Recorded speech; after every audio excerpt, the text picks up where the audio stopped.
नमस्कार साथियों। महानंदा परियोजना क्या है, उसका उद्देश्य क्या है, इसका नफ़ा नुकसान क्या है, इसमें हाई कोर्ट पटना की क्या भूमिका है, क्या किसी ने इस बांध को रोकने के लिए कोर्ट में पीआईएल किया था, क्या बांध रोकने वाले बागडोर खुलवाना चाहते हैं, इस योजना में पुराना बांध की क्या स्थिति होगी, क्या इस परियोजना के बाद भी इस नदी में उतना ही पानी आएगा जितना पहले आता था, किस किस को मुआवजा मिलेगा, कितना मुआवजा मिलेगा। जो इन सारे सवालों का प्रमाणिक उत्तर दे, प्रमाण के साथ दे, प्रूफ के साथ दे, समझिए वही आपको सही रास्ता दिखा रहा है। झूठ बोलने वाले नेता से सावधान रहिए। स्थिति को समझिए। जब लाखों लोग को फायदा होगा तो सरकार क्या कुछ हजार आदमी के लिए प्रोजेक्ट रोकेगा? वह भी सोचिए।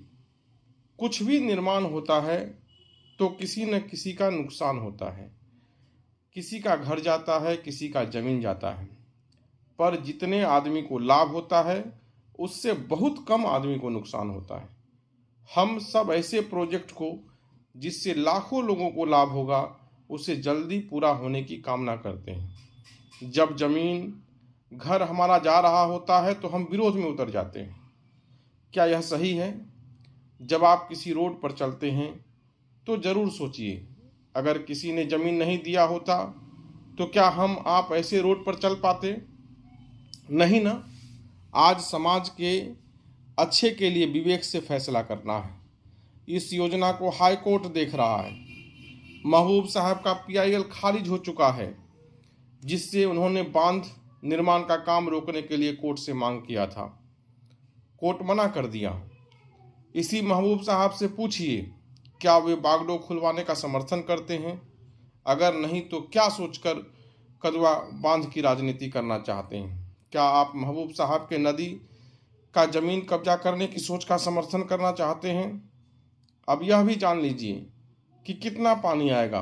तो सुनिए, कोसी का पानी 3 भाग में बढ़ जाएगा।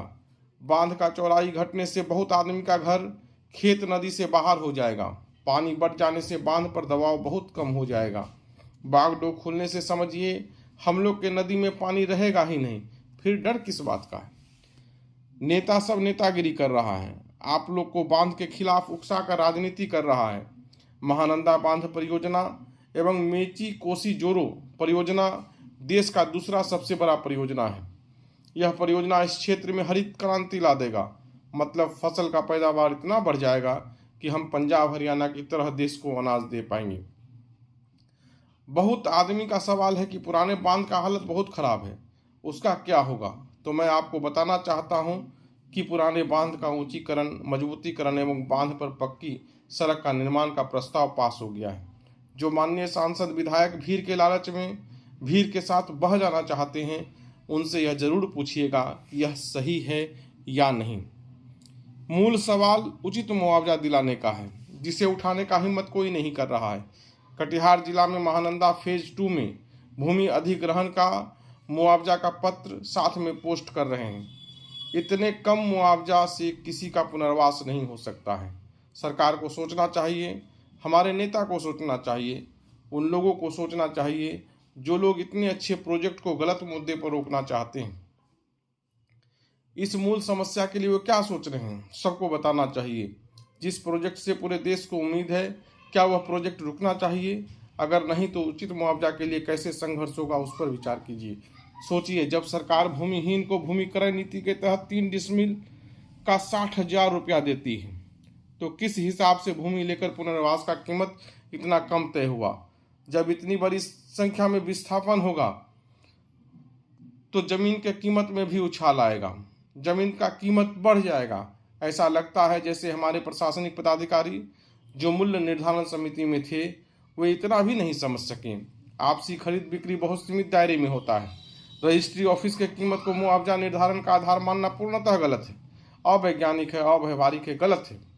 अगर मुआवजा का उद्देश्य पुनर्वास है, लोगों को बसाना है, तो सरकार इनके संभावित पुनर्वास वाले क्षेत्र का व्यवहारिक मूल्य दे। कम से कम इतना पैसा तो दे जिससे सहजता से लोग खुशी खुशी नए जिंदगी का शुरुआत कर सकें। इस तरह के नीति से तो लोग सहयोग करने वाली जनता भी विद्रोही हो जाएगी, इतने अच्छे प्रोजेक्ट के खिलाफ हो जाएगी। अब तक जितने लोग से भी मेरी बात हुई सब कमोबेश सरकार का सहयोग करना चाहते हैं, पर उनके शंकाओं को भी गंभीरता से लेना होगा, जिसमें सबसे महत्वपूर्ण जमीन का घर का मुआवजा है। साथ ही सरकार के द्वारा जारी इस पत्र में भू अधिग्रहित क्षेत्र में रहने वाले भूमिहीन को बसाने की योजना के बारे में कुछ नहीं कहा गया है। इतना तो मैं भी जानता हूं कि सरकार को मालूम होगा कि प्रभावित क्षेत्र में कितने भूमिहीन हैं और उसके संबंध में करें नीति के क्रियान्वयन के संबंध में प्राथमिकता पर भूमि उपलब्ध कराने के संबंध में मार्गदर्शन साफ साफ अंचल पदाधिकारी को दिया जाना जरूरी था। ये सभी गंभीर मुद्दे हैं, इन विषय पर हमारे माननीय चुप हैं।